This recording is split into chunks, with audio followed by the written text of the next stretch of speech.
एक नंबर सवाल है, मत्स्य में प्रमुख श्वसन अंग कौन सा होता है? मत्स्य में प्रमुख श्वसन अंग कौन सा होता है? तो मत्स्य में प्रमुख श्वसन अंग गिल्स होता है। ऑप्शन नंबर सी इसका सही उत्तर है। 2 नंबर सवाल है, मानव शरीर में डायलिसिस थैली क्या है? मानव शरीर में डायलिसिस थैली क्या है? बोर्ड मॉडल का प्रश्न है, परीक्षा में सवाल पूछा है और पूछ भी सकता है। तो मानव शरीर में डायलिसिस थैली नेफ्रॉन है। ऑप्शन नंबर ए इसका सही उत्तर है। 3 नंबर सवाल है, दही को जमने के लिए निम्नलिखित में से कौन सी क्रिया होती है? दही को जमने के लिए निम्नलिखित में से कौन सी क्रिया होती है? तो वह किण्वन क्रिया होती है। ऑप्शन नंबर सी इसका सही जवाब है। 4 नंबर सवाल है, कोशिका झिल्ली किस तरह की झिल्ली है? कोशिका झिल्ली किस तरह की झिल्ली है? तो कोशिका झिल्ली अर्धपरागम्य प्रकार की झिल्ली है। ऑप्शन नंबर सी इसका सही उत्तर है।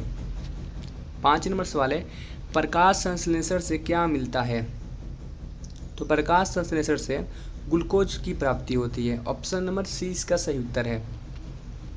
6 नंबर सवाल है, मानव हृदय में कितने अवयव पाए जाते हैं?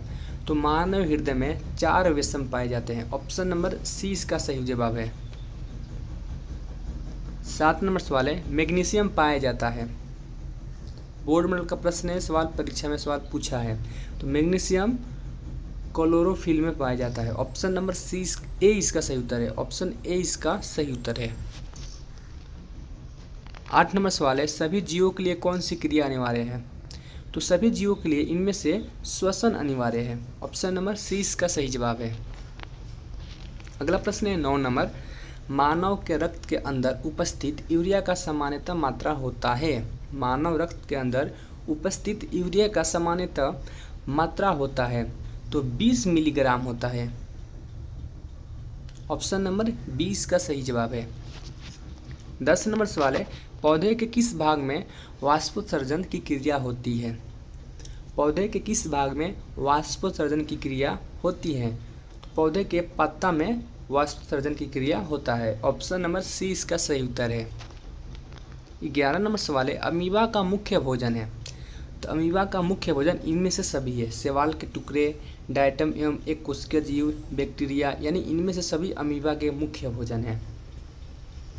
12 नंबर सवाल है, निम्नलिखित में से किसे प्रकाश संश्लेषी अंगक कहते हैं? निम्नलिखित में से किसे प्रकाश संश्लेषी अंगक कहते हैं? तो हरित लवक को प्रकाश संश्लेषी अंगक कहते हैं। ऑप्शन नंबर डी इसका सही जवाब है। अगला प्रश्न है 13 नंबर, प्रकाश संश्लेषण प्रक्रिया का मुख्य उपोत्पाद है। प्रकाश संश्लेषण प्रक्रिया का प्रमुख उपोत्पाद है तो वह है ग्लूकोज। ऑप्शन नंबर ए इसका सही उत्तर है। अगला प्रश्न है 14 नंबर, चाइल्ड का अवशोषण होता है। तो चाइल्ड का अवशोषण इलियम में होता है। ऑप्शन नंबर ए इसका सही जवाब है। 15 नंबर सवाल है, स्वपोषी पोषण के लिए आवश्यक है। बोर्ड मॉडल का प्रश्न है, सवाल परीक्षा में सवाल पूछ सकता है। तो स्वपोषी पोषण के लिए इनमें से सभी आवश्यक है। क्लोरोफिल भी, सूर्य के प्रकाश भी, जल एवं कार्बन डाइऑक्साइड भी, यानी इनमें से सभी स्वपोषी पोषण के लिए आवश्यक है। 16 नंबर सवाल है, निम्नलिखित में से कौन सजीव के मुख्य लक्षण है?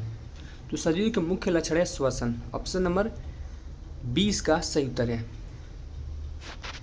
17 नंबर सवाल है, निम्नलिखित में से कौन विद्युत का सुचालक है? 2024 में क्वेश्चन पूछा है। तो निम्नलिखित में से विद्युत का सुचालक है ग्रेफाइट। ऑप्शन नंबर ए इसका सही जवाब है। 18 नंबर सवाल है, निम्नलिखित में से किस धातु को चाकू से आसानी से काटा जा सकता है? 2025 में क्वेश्चन पूछा है, प्रीवियस ईयर का क्वेश्चन है, एग्जाम में पूछ भी सकता है फिर से। तो इनमें से सोडियम को चाकू से आसानी से काटा जा सकता है। ऑप्शन नंबर 20 का सही उत्तर है। 19 नंबर सवाल है, निम्नलिखित में से कौन सी धातु सर्वाधिक तन्य है? 2024 में क्वेश्चन पूछा है। तो इनमें से जो सर्वाधिक तन्य धातु है वह है सोना। ऑप्शन नंबर ए इसका सही जवाब है। 20 नंबर सवाल है, धातु के ऑक्साइड सामान्यतः होते हैं। तो धातु के ऑक्साइड सामान्यतः क्षारकीय होते हैं और अधातु के ऑक्साइड सामान्यतः अम्लीय होते हैं। आपको दोनों प्रश्न याद रखना है, धातु के ऑक्साइड सामान्यतः क्षारकीय होते हैं और अधातु के ऑक्साइड सामान्यतः अम्लीय होते हैं। दोनों क्वेश्चन परीक्षा में पूछेगा। 21 नंबर सवाल है, फास्फोरस का आणविक सूत्र क्या होता है? तो फास्फोरस का आणविक सूत्र है P4। ऑप्शन नंबर डी इसका सही जवाब है। 22 नंबर सवाल है, सीसा और टिन की मिश्र धातु को कहते हैं? तो सीसा और टिन की मिश्र धातु को सोल्डर कहते हैं। ऑप्शन नंबर ए इसका सही उत्तर है। 23 नंबर सवाल है, इनमें से कौन अधिक अभिक्रियाशील है? इनमें से कौन अधिक अभिक्रियाशील है? तो कॉपर अधिक अभिक्रियाशील है। ऑप्शन नंबर डी इसका सही जवाब है। 24 नंबर सवाल है, 1 ग्राम सोना में कितना लंबा तार बनाया जा सकता है? 1 ग्राम सोना में कितना लंबा तार बनाया जा सकता है? तो लगभग 2 किलोमीटर तक तार बनाया जा सकता है। ऑप्शन नंबर 20 का सही जवाब है। 25 नंबर सवाल है, कमरे के ताप पर मरकरी धातु किस अवस्था में पाई जाती है? कमरे के ताप पर मरकरी धातु किस अवस्था में पाई जाती है? तो द्रव की अवस्था में पाई जाती है। ऑप्शन नंबर 20 का सही जवाब है। 26 नंबर सवाल है, धातुओं की प्रकृति होती है? तो धातुओं की प्रकृति विद्युत धनात्मक होती है। ऑप्शन ए इसका सही जवाब है। 27 नंबर सवाल है, अपने शुद्ध रूप धातु की सतह होती है? अपने शुद्ध रूप में धातु की सतह होती है तो वह चमकदार होती है। ऑप्शन नंबर ए इसका सही जवाब है। 28 नंबर सवाल है, धातु का पतले तार के रूप में खींचने की क्षमता को क्या कहते हैं? तो उसे तन्यता कहते हैं। ऑप्शन नंबर बी इसका करेक्ट आंसर है।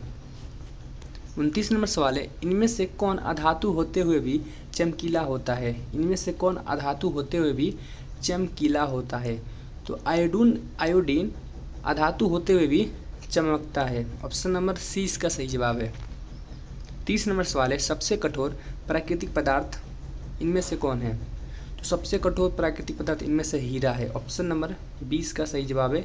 और ये बोर्ड मॉडल का प्रश्न है, आपको इसे याद कर लेना है। 31 नंबर सवाल है, एल्यूमिनियम पर ऑक्साइड की परत बनाने की प्रक्रिया को क्या कहते हैं? एल्यूमिनियम पर ऑक्साइड की परत बनाने की प्रक्रिया को क्या कहते हैं? तो उसे एथोडीकरण कहते हैं। ऑप्शन ए इसका सही जवाब है। 32 नंबर सवाल है, प्रतिरोध का एसआई मात्रक होता है? तो आपको बता दें कि एसआई मात्रक से 4 से 5 नंबर का प्रश्न परीक्षा में पूछता है। 2025 में क्वेश्चन पूछा है। तो प्रतिरोध का एसआई मात्रक ओम होता है। ऑप्शन नंबर सी इसका सही उत्तर है। 33 नंबर सवाल है, विद्युत बल्ब का तंतु यानी फिलामेंट बना होता है? ये भी बोर्ड मॉडल का प्रश्न है, प्रीवियस ईयर क्वेश्चन भी है, 2025 में पूछा है। तो विद्युत बल्ब का तंतु जो होता है, जिसे फिलामेंट भी बोलते हैं, वो टंगस्टन का बना होता है। ऑप्शन नंबर सी इसका सही जवाब है। 34 नंबर सवाल है, 1 जूल में कितने कैलोरी होता है? तो 1 जूल में 0.23 कैलोरी होता है। ऑप्शन नंबर ए इसका सही उत्तर है। 2025 में क्वेश्चन पूछा है, याद रखिएगा, परीक्षा में पूछ भी सकता है। 35 नंबर सवाल है, किलोवाट घंटा मात्रक है? तो इस सवाल का जवाब आप लोग कमेंट बॉक्स में जरूर बताएं। 36 नंबर सवाल है, सेल का विद्युत वाहक बल के मात्रक होते हैं? तो सेल का विद्युत वाहक बल के मात्रक होते हैं वोल्ट। ऑप्शन नंबर 20 का सही उत्तर है। 37 नंबर सवाल है, आवेश का एसआई मात्रक है? तो आवेश का एसआई मात्रक कूलाम है। ऑप्शन नंबर डी इसका सही उत्तर है। 38 नंबर सवाल है, विद्युत बल्ब का तंतु बना होता है?